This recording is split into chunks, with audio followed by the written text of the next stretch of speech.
está con nosotros el padre Mariano de Blas, legionario de Cristo. El padre Mariano nos va a hablar del tema intercambio de la miseria por la misericordia. Y queremos compartir con ustedes algunos datos, alguna información de este padre Mariano de Blas, que con mucho gusto ha decidido estar con nosotros el día de hoy. Nacido en Ávila, España, realizó estudios en Pontevedra, Santander, estudió también Humanidades Clásicas, obtuvo la licenciatura en Filosofía en la Universidad Gregoriana de Roma, así como estudios de Teología en la misma universidad. Cuenta con amplia experiencia como director espiritual de jóvenes y adultos, así como de retiros espirituales. Ha participado en importantes medios de comunicación como Televisión Azteca, inclusive en la ciudad de Monterrey, en el Canal 6 de Guadalajara, en Claravisión, entre otros medios de comunicación. Es autor también de cassettes motivacionales y del libro De Paso por la Vida. Recibamos entonces con un fuerte aplauso al padre Mariano de Blas, que nos viene a ilustrar acerca del tema del intercambio de miseria por misericordia. Padre Mariano.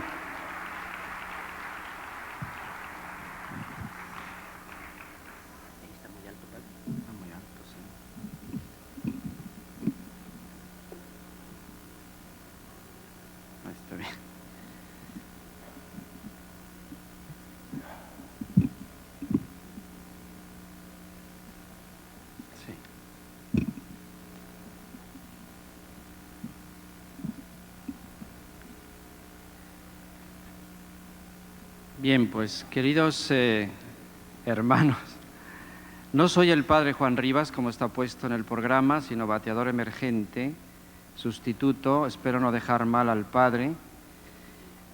Me toca además iniciar esta primera conferencia que trata de la miseria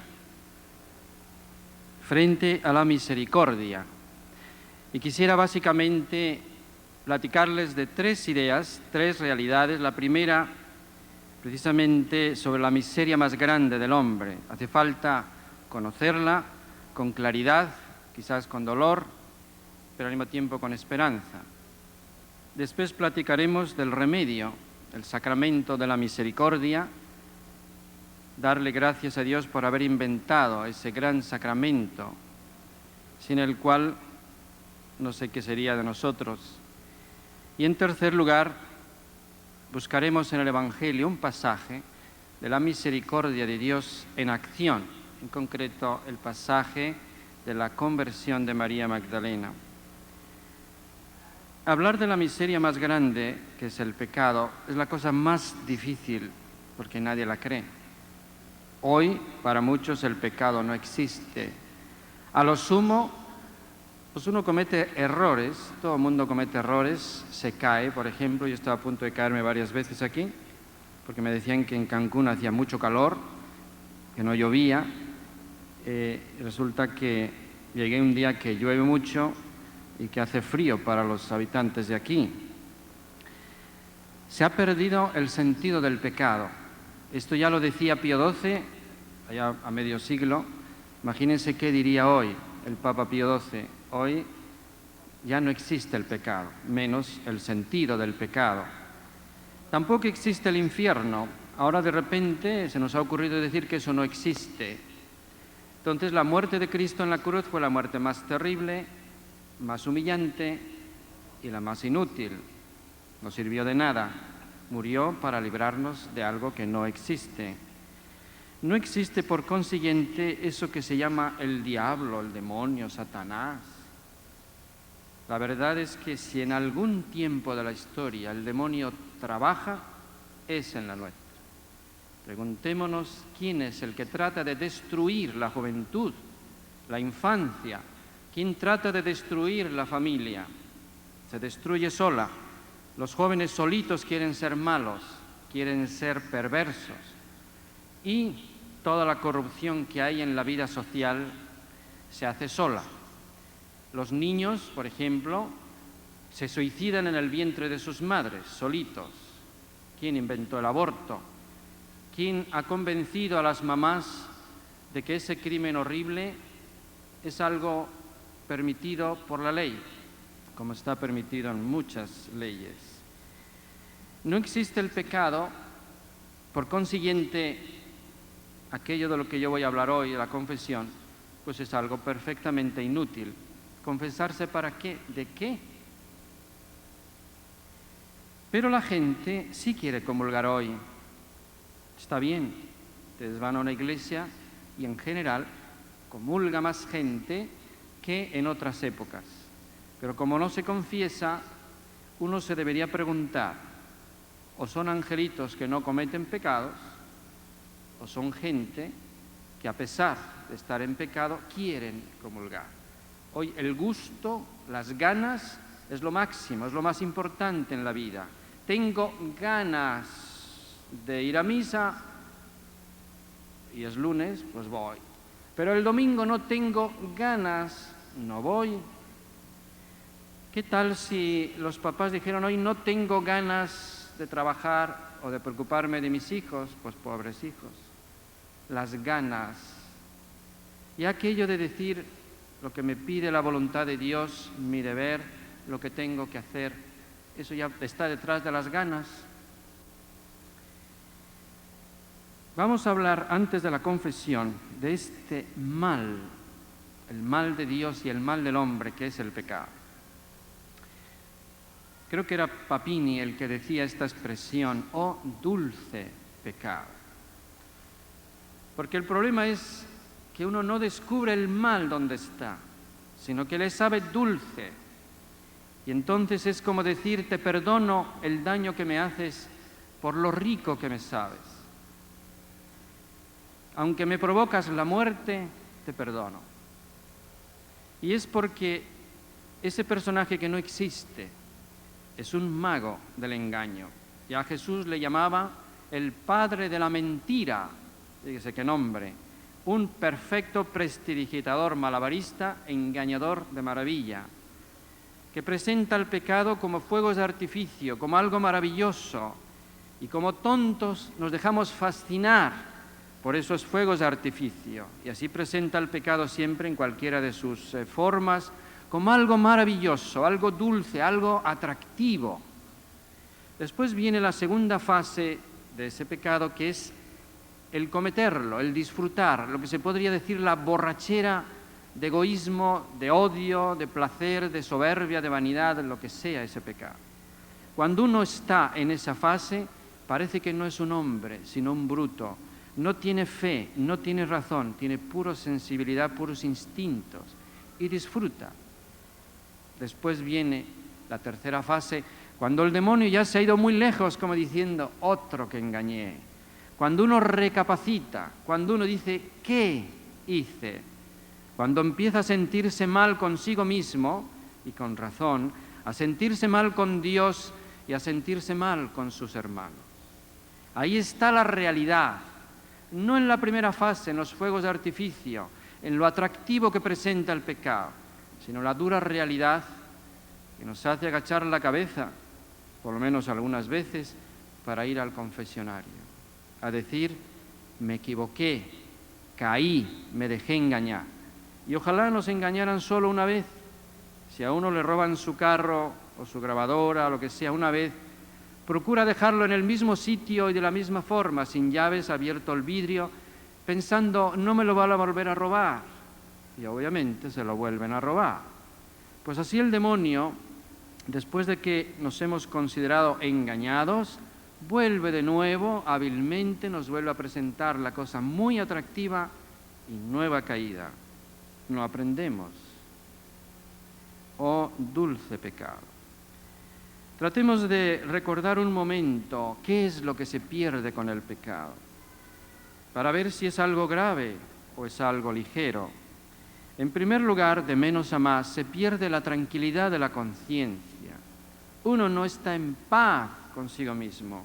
Y aunque ese pecado no lo haya visto nadie, uno no se siente a gusto consigo mismo. Y esto es lo mínimo que se pierde, pero ya es una llamada de alerta, el remordimiento.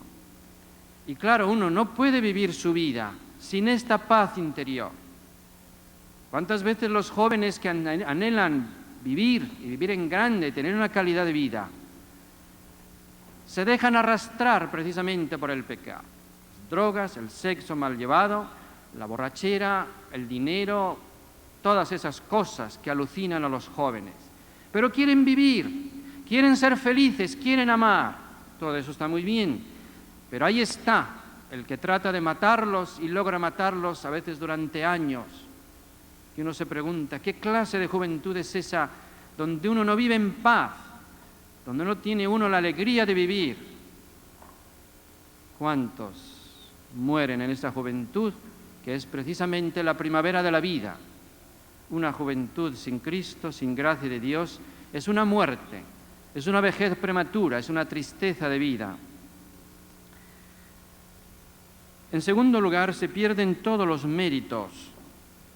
Aunque no seamos santos, hacemos todos cosas buenas, oraciones, actos de caridad, actos de paciencia, de bondad, de obediencia, de estudio, de tantas cosas, y eso va cayendo en nuestra alcancía eterna. Y si al final de la vida esa alcancía está entera, no nos la han robado, pues tenemos muchos méritos. Cuando uno tiene una pequeña alcancía y va depositando los puros céntimos, los puros pesos que sobran, después de un tiempo dice uno, ¡cuánto dinero! Así sucede con la vida. ¿Cuántos méritos, cuántas cosas buenas hacemos, no solo malas? Pues bien, con el pecado mortal nos roban esa alcancía y nos quedamos en cero, como si en la vida no hubiéramos hecho absolutamente nada. Bueno, y así si uno muriera en pecado mortal, muere en ceros, muere sin nada. No puede presentar a Dios ni un acto bueno, nada. ¿De qué sirvió vivir? En tercer lugar, se pierde la gracia de Dios. Pero qué difícil es explicar qué es esto. Se puede decir que es lo más grande que llevamos, lo más maravilloso, pero ¿qué es? ¿En qué consiste? Cuando alguien valora algo, no se lo deja robar. Entonces, cuando uno se deja robar tan fácilmente esa gracia de Dios, es porque no se valora. Es la vida divina injertada en nosotros, esa vida divina que nos autoriza, que nos da derecho a poseer el cielo, a ser hijos de Dios, a pertenecer de una manera viva a la Iglesia. ¿Qué nos queda de eso? Todo se acaba, todo se muere. Y así si uno llega al final de la vida en pecado mortal, sin la gracia de Dios, puede tener la seguridad de una eternidad, terrible eternidad, separado para siempre de Dios.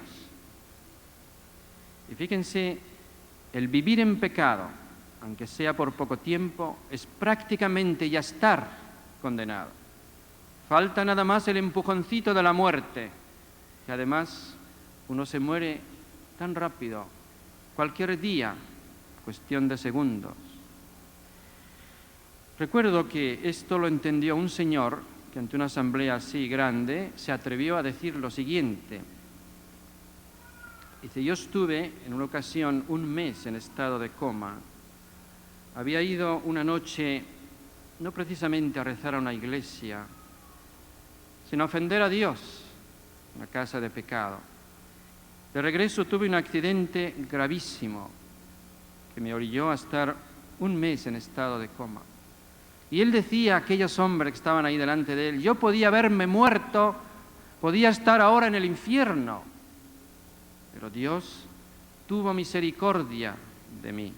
Ese señor no necesita esta plática, tiene muy aprendido el contenido y las consecuencias. Además, perdemos el cielo. Y aquí nuevamente yo pregunto, ¿quién de ustedes sabe lo que es el cielo? ¿Quién lo ha visto? Para poder decir, sé lo que pierdo.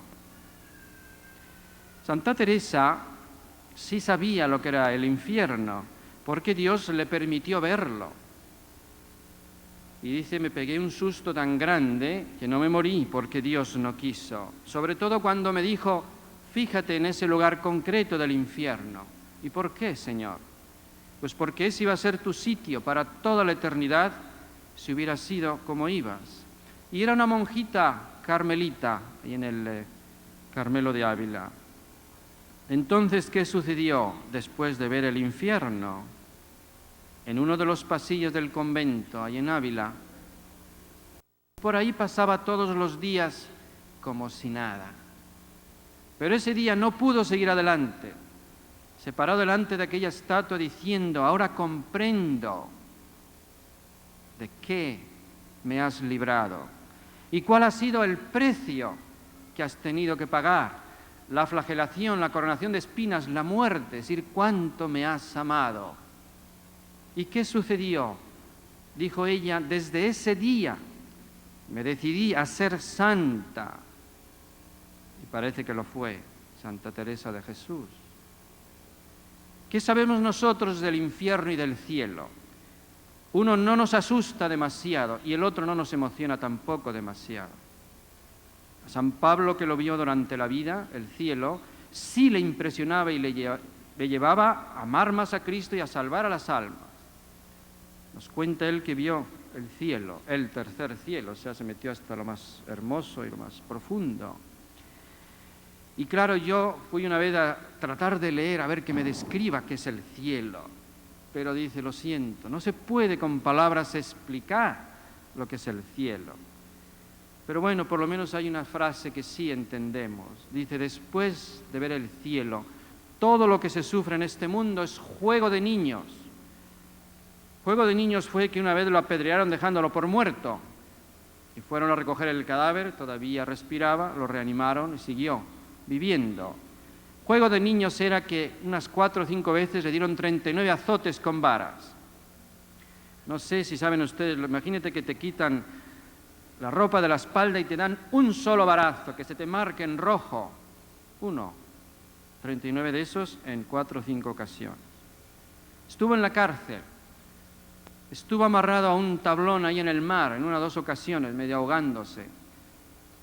Peligros de los judíos, peligros de sus falsos hermanos, unas caminatas que uno dice en aquellas épocas en que no había aviones ni había coches y él no usaba caballos, usaba el coche de San Fernando, así ratitos a pie, ratitos andando, a pie. Y uno dice: ¿qué caminatas? Pues según él, es juego de niños todo eso. Y seguramente que cuando ahí le llegaban tentaciones como a nosotros, pensaba: ¿qué prefieres? ¿Lo que te ofrece este maldito engañador o el cielo que has visto? Y obviamente su reacción era inmediata, automática, y creo incluso que no le costaba trabajo decir no a la tentación.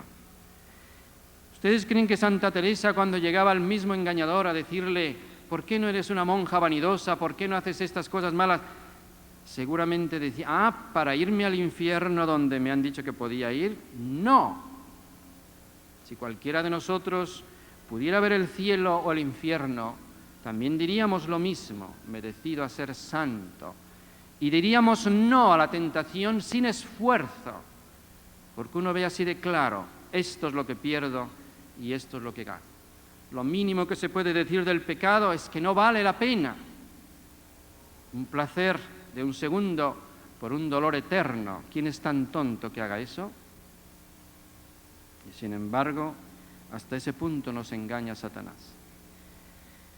Se pierde por último a Dios, y esto sí es perder lo máximo y perder todo. Y fíjense, he dicho antes que el que vive en pecado ha perdido ya todo esto, ha perdido la paz de la conciencia, ha perdido el cielo, ha perdido la gracia, los méritos y ha perdido a Dios. La única diferencia con uno que está ya en el infierno es que puede cambiar las cosas a través de ese maravilloso sacramento de la confesión, que hoy está, por desgracia, casi en el olvido. Espero que no sea aquí, en este territorio de Quintana Roo, donde yo conozco a mis hermanos, donde yo tuve la suerte de empezar hace 26 años, cuando vine por primera vez a este país. Porque me consta que se confiesa. Ahora, por ejemplo, he tenido la oportunidad de ir a la capilla, está expuesto el Santísimo. Le decía a Monseñor Bernal: ¡qué maravilla! En un centro de convenciones en Cancún expuesto el Santísimo. Me ha llamado poderosamente la atención. Se pierde a Dios. Y aquí no sabemos lo que perdemos. Se sabrá en la eternidad, cuando veamos que Él era el único que nos haría infinitamente felices para siempre, que lo hubiéramos tenido en la mano y que lo habíamos tenido incluso, y por hacer caso a un maldito, a un engañador, al demonio, lo perdimos para siempre. Si uno no cambia antes de la muerte, tendrá que escuchar necesariamente aquellas palabras terribles: apartaos de mí, malditos, al fuego eterno. Y estas palabras no son palabras de un predicador exaltado, son las palabras de Jesús, del manso y dulce Jesús, de un Dios que murió crucificado para evitarme a mí eso. Pero yo preferí hacer caso a otro, a quien nada le debía, que ciertamente no murió crucificado por mí. Quiere decir que entre Dios y yo ya no hay nada. Dios para mí no es nada y yo para Él nada. Fui su hijo, viví su amistad, fui cristiano, quizás me acerqué a la comunión, pero después de todo yo dije no a ese Dios. Y Él lo único que hace es ratificar y decir: está bien, como tú decidas. Por último, para saber realmente qué es el pecado, porque hoy nos dicen qué importancia tiene, total, después te confiesas, son errores que todos cometemos. Eso no se puede decir delante de un crucifijo, delante de ese Hijo de Dios, inocente, que no tenía por qué haber sufrido eso, cuando lo vemos coronado de espinas, flagelado, crucificado. Peco y no pasa nada. Es preferible decir por lo menos no me doy cuenta de lo que pasa, pero nunca decir con esa cara de ingratitud imperdonable: peco y no pasa nada. No ha sido nada crucificar al Hijo de Dios, no ha sido nada flagelarlo, coronarlo de espinas, escupirlo a la cara, bofetearlo. Eso no es nada. Peco y no pasa nada. O más bien, no me doy cuenta de lo que pasa. Con esto no se pretende crear en nadie una especie de dolor amargo, como de desesperanza. No. Porque uno puede decir: padre, mientras está usted hablando me estoy arrugando, me estoy sintiendo mal, Antes que tú ha habido también grandes pecadores, pero que no se desesperaron, que hicieron otra cosa distinta: convertir sus pecados en la gran razón para ser más santos que si nunca los hubieran cometido. Si ustedes recuerdan, el Sábado Santo, después de la ceremonia de las luces, hay lo que se llama el pregón pascual. En ese pregón pascual hay una frase aparentemente blasfema, porque dice: oh, feliz culpa, la de Adán y Eva, el pecado de Adán y Eva, oh, feliz culpa. ¿Por qué? Dice: porque nos mereció tal y tan grande Redentor. Por esa razón. También se puede decir de una manera semejante: oh, felices culpas, pecados, la de aquellos que se arrepienten y los convierten en el gran salto hacia la santidad. Así una María Magdalena que empezó siendo una pecadora pública, y ahorita hablaremos de ella, y hoy es Santa María Magdalena. Así un San Pablo que empezó persiguiendo cristianos y alegrándose de la muerte a pedradas del primer mártir, San Esteban, y que después terminó siendo un loco enamorado de Cristo. Y así San Pedro, que negó a Cristo en un mal momento. Y yo considero que él hubiera sido santo sin esa caída, pero estoy seguro que fue más santo por esa triple negación, porque le dolió tanto en su alma, que eso le estuvo empujando cada vez más a reparar, a amar más a Cristo que si nunca lo hubiera negado. Oh, feliz culpa, también la tuya, si haces eso mismo. Por lo tanto, nunca pienses, como he sido un gran pecador, una gran pecadora, ya qué va a ser de mí. No. ¿Qué vas a hacer con esos pecados? Me decía una vez una señora, después de comentar la historia de María Magdalena, me decía, ¿ha contado usted mi historia? Digo, bueno, he contado la primera parte. La segunda parte es la de una gran santa. Si ha tenido el coraje de imitarla en la primera parte, ¿por qué no la imita en la segunda, siendo también una santa? Veamos entonces ahora, en este contexto, la misericordia tan grande que ha tenido Cristo regalándonos el sacramento precisamente de la misericordia del perdón, que está ahí con bastante facilidad a nuestro alcance. Imagínense aquí, hay confesores, en las iglesias hay confesores, y no empecemos a decir, es que me cuesta, es que me van a regañar, en fin, tantas trácalas que nos pone Satanás. Porque yo no sé si ustedes saben que en los 3 primeros siglos de la Iglesia, cuando los cristianos eran cristianos, serios, tenían un solo boleto para la confesión y el sacerdote tenía la obligación de preguntar. Hoy se suele preguntar un poco pues para ver, no es lo mismo si llevas 15 días o llevas 30 años sin confesarte, ¿no? Pero nada más. Pero en aquella época era necesario preguntar. Porque si uno decía, mire, yo me bauticé de adulto y ya me he confesado una vez, el sacerdote le decía, hijo mío, te encomiendo a la misericordia de Dios, pero no te puedo absolver otra vez. De ahí hasta la muerte había un solo boleto, una sola absolución. Ya en peligro de muerte, la Iglesia, con gran misericordia, daba una segunda oportunidad. Claro, según eso, los católicos se tomaban muy en serio aquello de ofender a Dios o no. Después, cuando ya empezó a haber cristianos más light, como los de hoy, la Iglesia no pudo mantener esa tesitura, porque ¿qué hacían los católicos? Dice, bueno, me he bautizado de adulto, se me han perdonado todos los pecados, el pecado original y todos los pecados personales. De aquí hasta la muerte un solo boleto, lo alargaban, se llenaban de pecados, pero mantenían el boleto para que en última instancia de un solo golpe, de una sola absolución, se perdonara todo. Y entonces ya la Iglesia tuvo que aflojar.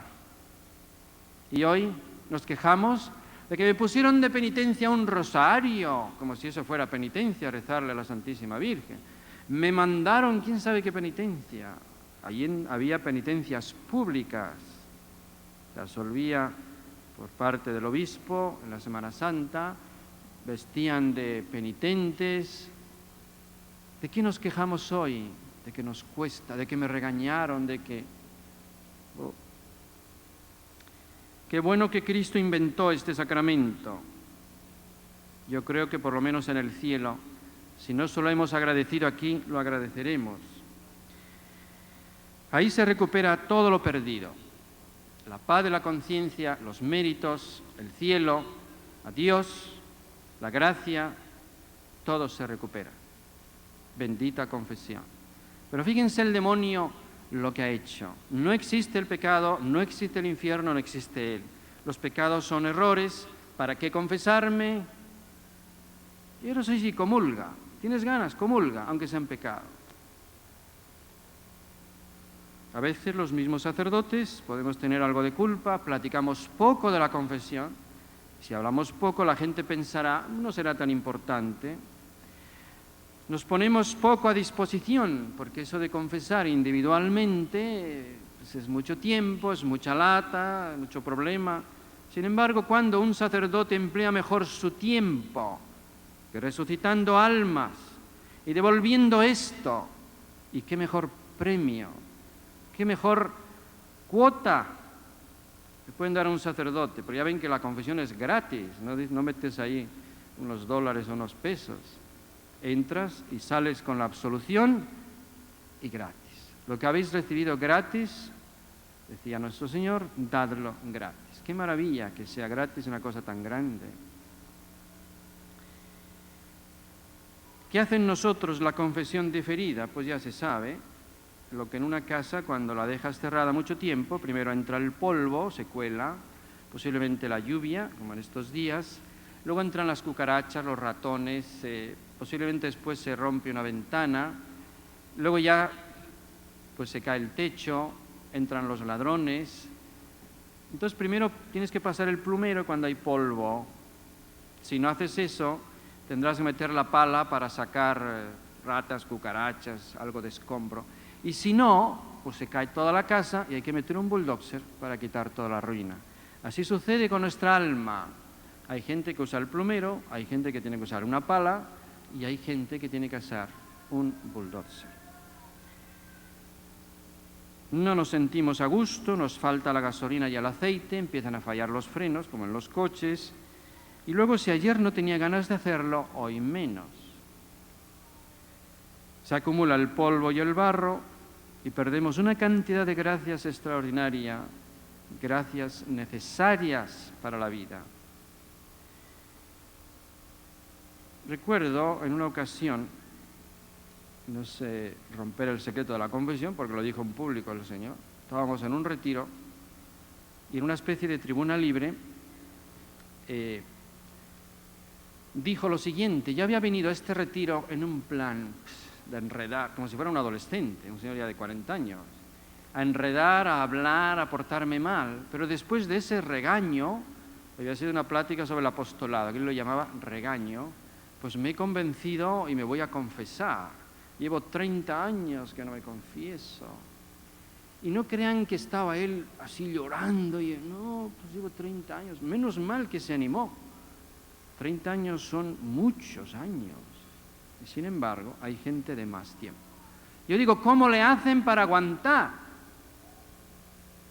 Y para vivir una vida en que se podría haber completado esa separación definitiva de Dios en un segundo.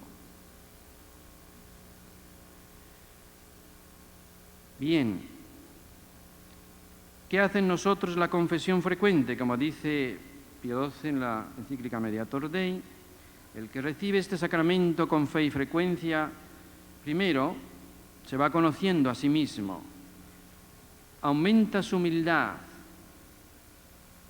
desarraiga las malas costumbres, es como ir quitando las malas hierbas, hace frente a la tibieza es como la anemia, que cuando entra solo a latigazos o a palos se quita.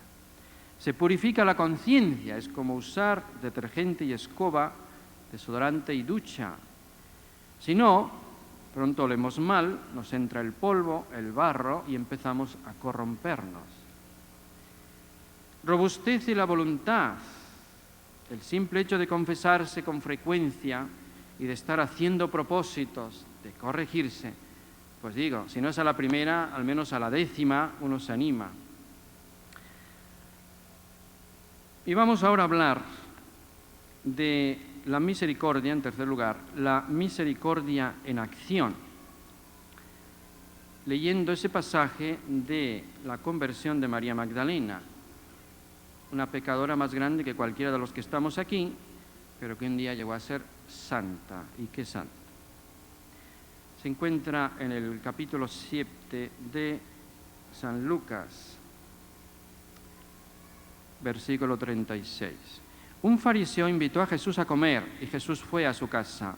Estaba sentado a la mesa cuando una mujer de mala vida, que vivía en el mismo pueblo y que supo que Jesús había ido a comer a casa del fariseo,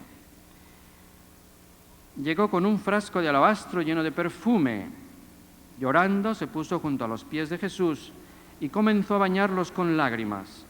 Luego los secó con sus cabellos, los besó y derramó sobre ellos el perfume. El fariseo, que había invitado a Jesús, al ver esto, se escandalizó, claro. Pensó, si este hombre fuera de veras un profeta, ya está claro que no lo es, se daría cuenta de qué clase de persona es esta que lo está tocando. Una mujer de mala vida. Entonces Jesús, que conocía los pensamientos, le dijo al fariseo, así un cuentito inocente, pero que llevaba curva. Dice, Simón, se podía haber llamado Inocencio, inocentón, ¿no? tengo algo que decirte. Y el otro muy modosito, sí señor, vamos al despacho. No, aquí. Dímelo, maestro. Jesús siguió. 2 hombres le debían dinero a un prestamista. Uno le debía 500 denarios y el otro 50. Y como no podían pagar, el prestamista les perdonó la deuda, rompió las facturas. Ahora dime, ¿cuál de ellos le amará más? Si así fueran todas las preguntas de los exámenes, todos sacaríamos 10. A uno le perdonan muchísimo y a otro poco. Perdona a los dos, ¿quién agradecerá más? Simón le respondió, me parece que el hombre a quien más le perdonó. Y Jesús le dijo, tienes razón, tienes un 10. Y el otro se sentiría, pues ¿qué te crees? Soy bachiller de la Universidad de Jericó. Entonces, mirando a la mujer, Jesús dijo a Simón, a Inocencio, ¿ves a esta mujer? Ahora viene la curvita. Entré en tu casa y no me diste agua para mis pies. Era costumbre de la etiqueta de entonces. Hoy le dicen a uno, ¿qué toma usted? Entonces era, lávese los pies. En cambio, esta mujer, la mala, la tal por cual, me ha bañado los pies con sus lágrimas y los ha secado con sus cabellos. Ya cambió de color, yo creo. Fue el primer detalle de falta de cortesía, pero había otros 2. No me saludaste con un beso, pero ella, la mala, etcétera, desde que entré no ha dejado de besarme los pies. ¿Saben de algún fariseo que besara a Jesús? La cara, los pies. ¿Alguien se hubiera dignado besar los pies de Jesús? Ciertamente lo besó un hombre. Ojalá nunca lo hubiera hecho, el beso de Judas. No me pusiste, en tercer lugar, ungüento en la cabeza, pero ya he derramado perfume sobre mis pies. Por esto te digo que son muchos pecados, sus muchos pecados son perdonados, porque amo mucho. Pero a la persona a quien poco se le perdona, es decir, a ti, poco amor muestra. Luego dijo a la mujer, tus pecados te son perdonados. Los otros invitados que estaban allí comenzaron a preguntarse, ¿quién es este o quién se cree este que hasta pecados perdona? No llega profeta y ahora de repente se cree Dios, claro. Pero Jesús añadió, ya los dejó por la paz, dirigiéndose a la mujer, tu fe te ha salvado, vete en paz. María Magdalena era una mujer hermosa, porque Dios la había hecho así. Es decir, era un don de Dios, un don que hay que saber agradecer y no hay que voltearlo en su contra, porque si Dios hace a una mujer, en vez de hacerla bella, la hace fea, encorvada, coja, descalabrada, leprosa, muda, sorda, etcétera, no podrá ofender mucho a Dios. Pero ¿por qué una mujer hermosa tiene que convertirse en tentadora? Tiene que convertirse en aliada del engañador y de esa manera pagarle a quien le dio esos dones físicos, intelectuales y demás en su contra. Y quien habla de la mujer habla del hombre. ¿Por qué el pecado es en definitiva una enorme ingratitud? Y seguramente era una niña buena, como todos los niños. Judas no andaba pensando en traicionar cuando tenía 5 años, ni María Magdalena en ser una pecadora pública. Y empezó como todas las niñas y niños amando, ¿verdad? Porque amar no es pecado. Pero terminó pecando porque es fácil dar un traspié. Lo bonito y lo feo está junto. El oro y el barro, el amor y el egoísmo se mezclan en el amor humano muchas veces. Y así, como era la persona hermosa, famosa, seguramente si hubiera habido concursos de belleza, los hubiera ganado, hubiera sido la reina ahí de Magdala. Claro, era considerada la reina del vicio, no era de los que en una fiesta se quedaba sin salir a bailar, sino que todo el mundo la sacaba. Y claro, ella se sentía admirada, envidiada y muy contenta. Pero la belleza pasa, y por eso qué triste cuando una mujer juega casi solo a parecer bonita, cuando ya no tiene 20 años, 25, 30, cuando los años van haciendo su labor sobre uno, cuando no ha cultivado la juventud perenne de su alma, porque el alma no envejece nunca.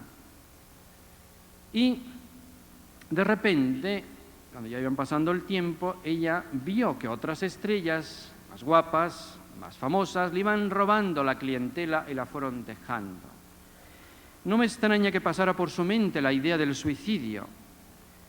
Ustedes, no sé si han notado cuántos suicidas hay justo entre los famosos y las famosas, artistas. Recuerdo alguna, todavía la recuerdan, Marilyn Monroe, que no era muy guapa, muy todo lo que quieran, no muy santa, y a los 34 años se dio un tiro. Esto quiere decir que estas personas no son tan felices como aparentan serlo.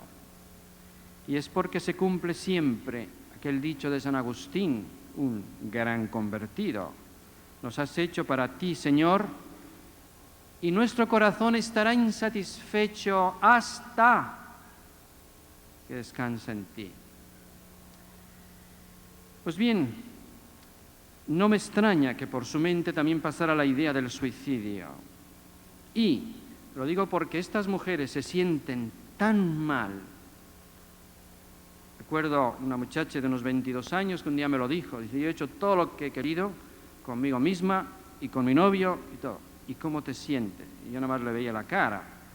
Bastaba verla. Dice, me siento como un trapo sucio. Y lo único serio en lo que estoy pensando es en acabar con todo. Lo decía tan seria que dije, a ver, vamos a platicar un momento. Y le traté de convencer de que podía rehacer su vida. Y de hecho se puede rehacer la vida. Bien, mientras tanto corrió un chisme por aquel pueblo. Habían agarrado los fariseos a otra mujer de su misma vida, adúltera, y la llevaron ante Jesús. No tanto para tirarle piedras, que es lo que mandaba la ley, sino para poner en aprietos a aquel dulce maestro de Nazaret. A ver, maestro, tenemos aquí un caso muy serio. Tú que lo sabes todo y que eres muy buen maestro, tendrás la solución. Una mujer sorprendida en flagrante adulterio. Moisés mandó a apedrear a estas mujeres, fíjese qué brutos. A los hombres no, y se supone que el adulterio es entre dos, pero bueno, a la mujer sí. ¿Tú qué dices? Y claro, dice, si manda que la apedreen, se deshizo el dulce maestro de Nazaret. Y se dice, perdónenla, se pone contra Moisés, y eso era pena de muerte, vamos, para él. Entonces dicen, lo tenemos bien cogido. Jesús, que era más listo que ellos, se hizo el tonto y empezó a escribir en el suelo, así, quién sabe qué cosas. Le insisten, maestro, esto es muy serio, no te hagas el desentendido. Entonces se levanta Jesús y dice, bueno, el que esté libre de pecado, que empiece a tirar piedras. Y siguió escribiendo en el suelo. Les dio permiso. Qué pena de una cámara oculta para haber grabado las caras y cómo poner pies en polvorosa, como dicen, no quedó al final nadie. Dice, empezando por los más viejos. Si alguno se hubiera atrevido, le hubiera dicho, a ver, Inocencio, ven acá, que te voy a decir los pecados de tu infancia, de tu adolescencia, juventud y edad anciana. No quedó ni uno. Entonces Jesús le dice, mujer, nadie te ha condenado, nadie, Señor. Dice, yo tampoco te condeno. Vete y no vuelvas a pecar. Tampoco le dice, ay, no has hecho nada, cosas de la edad, todo es amor, eso no es problema. Dice, no vuelvas a pecar. Pero yo tampoco te condeno. Es hermoso, recibir una absolución directamente de Dios. Ciertamente ella por el susto de las piedras diría aguas, pero sobre todo al sentir esa irrupción del perdón, de la misericordia de Dios en su alma, se siente tan en paz con Dios. Es una vida tan maravillosa y no vuelvo a pecar. No necesitaban decírselo otra vez. Era amiga de María Magdalena, muy seguramente, y se la encontró. Dice, ¿qué cara traes? ¿Estás muy cambiada? Dice, sí, María Magdalena, estoy muy cambiada. ¿No has oído un chisme? Sí, no me digas que fuiste tú, la misma que viste el calza. Y más aún, te aconsejo que vayas con el maestro de Nazaret. ¿Yo? Total, la convenció. Pues ya he vivido todo, ¿qué más da el intentar? Y seguramente, cubierta el rostro, estaría entre las filas últimas escuchando al maestro. Y Jesús aprovecharía de seguro hablar de la oveja perdida, del hijo pródigo, porque él sabía quiénes estaban ahí. Sabía que ahí había una pecadora, pero que sería una gran santa. él lo sabía. Total que tomó la decisión de ir a la casa de este fariseo, y ahí ocurrió lo que hemos leído. Fíjense qué hace María Magdalena cuando se arrepiente. Utiliza los mismos dones que Dios le había dado para agradecer ahora. Llevaba su perfume, y no una agüita de colonia de lo que a veces usan por ahí, sino un perfume de nardo precioso que llenó toda la casa, y ungió los pies de Jesús. Lo estuvo besando, claro, Simón y los demás, con una lujuria tremenda, diciendo, ¿pero cómo? ¡Ya lo agarramos! Es amigo de prostitutas, ¡qué horror! No se rasgaron las vestiduras como solían hacerlo, pero casi. Y empezó a llorar, no dijo una palabra, pero las lágrimas que no había derramado nunca, ahí eran cataratas. Y no tenía una secadora, una toalla, y su misma cabellera le sirvió. Utilizó su perfumería, antes para la vanidad, ahora para ungir aquellos pies del Hijo de Dios. Sus besos para besar los pies del Salvador del mundo. Su corazón que había amado tanto pero tan mal, para amar ahora apasionadamente y únicamente a Dios. De hecho, Jesús dice, porque ha amado mucho. De paso, fíjense, Dios da a la mujer un gran corazón, una gran capacidad de amar. Si lo usa mal, ay de esa mujer y ay de los que anden alrededor. Pero si lo utiliza como su gran arma y su gran fuerza, el mundo anda mucho mejor. Por eso cuando tratan de meterse en el corazón de las mamás, que aprovechan y los convencen para aceptar el aborto y toda una serie de cosas, agárrense. Habrá enfriamiento terrestre. Cuando justamente en el lugar, la reserva de amor más auténtico, que es el corazón de las madres, está entrando ya el frío, el egoísmo. Pues bien, ¿qué hace Jesús? Perdona, defiende y rehabilita. Perdona, ¿qué le costó? ¿Hubo algún regaño? ¿Le dijo, maldita mujer, no me toques? Le dijo, tus pecados están perdonados, vete en paz, mujer. Palabras hermosas que todos quisiéramos oír. La defiende, como en el caso de la adúltera, si alguien la hubiera corrido a palos, pues lo hubieran hecho, si no está Jesús, le hubiera dicho, a ver, pst, Inocencio, ven que te cuente aquí en público tus pecados. Nadie se atrevió. Y lo más importante es que la rehabilita, es decir, como si nada hubiera pasado. Es algo así como si ella le hubiera dicho, maestro, un favor. Sé que he sido una pobre mujer pecadora, pero me das permiso de ir en tu reino en primera fila. Mucho me pides, María Magdalena. Ay, que no te vean, en la última fila, te permito que estés en mi iglesia, pero hasta ahí. No, Jesús no es celoso. Jesús abre el corazón y Él perdona a toda la humanidad, a todos y a todos los pecadores. ¿Quieres ir en primera fila? Tienes el permiso, y se lo tomó. No sabemos si Simón está en el cielo. Puede que sí, pero ¿saben por qué?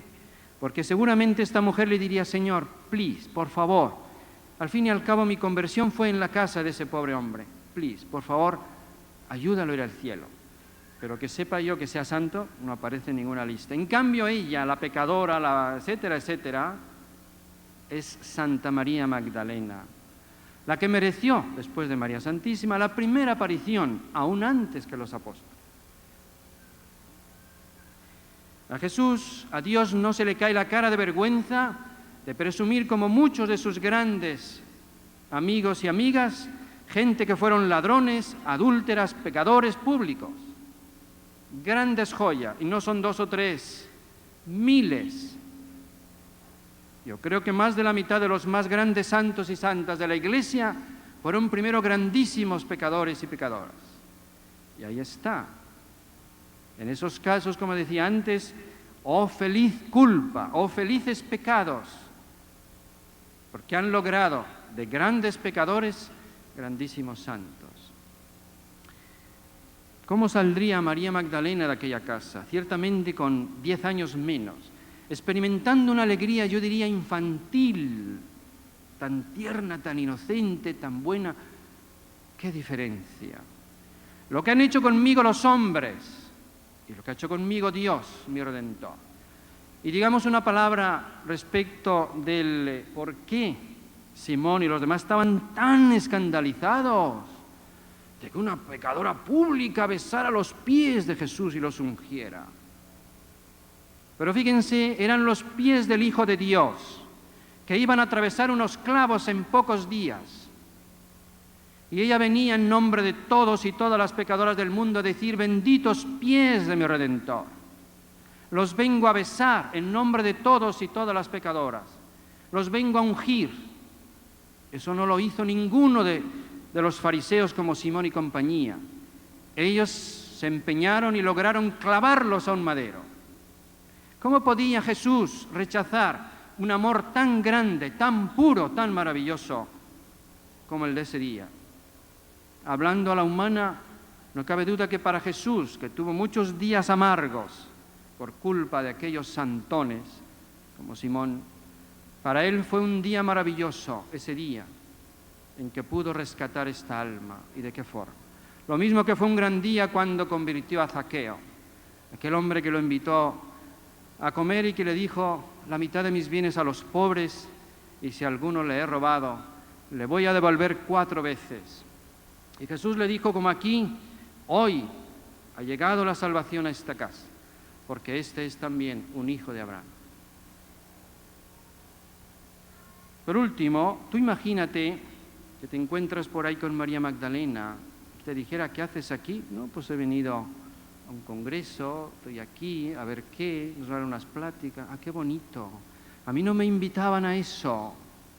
Me invitaban de chiquita a otras cosas muy diferentes, a ofender a Dios. Si a mí me hubieran invitado a esas cosas, mi vida hubiera sido otra cosa. Pero me preocupo un poco de ti. Ay, ¿por qué, María Magdalena? Pues mira, porque poquito a poco se van dando los pasos, cada vez más fuertes, como yo, y sé dónde se termina, y no quisiera que terminaras como yo. Prefiero que te lo ahorres. Ay, María Magdalena, pero sí, ya sé lo que me quieres decir. Conversión, cambio, ay, sí, necesito cambiar, pero no, mañana. Claro, para lo mismo responder mañana. Después, déjeme ver, no sé. ¿Sabes lo que a mí me costó entrar en la casa de Simón? Sin embargo, me dije a mí misma: María Magdalena, has tenido un gran coraje para hundirte como mujer, tendrás por lo menos el mismo valor para rehacerte. Y dije que sí, lo tenía. Así que, como aquella mujer, le decía: ha contado usted mi historia. Podría decir quizás a algunos y algunas de ustedes la primera parte de la historia. Si he tenido el coraje, el valor de hundirme como hombre o como mujer, ¿por qué no tengo el mismo valor, el mismo coraje de rehacerme como tantas Marías Magdalenas y tantos Zaqueos? Muchas gracias.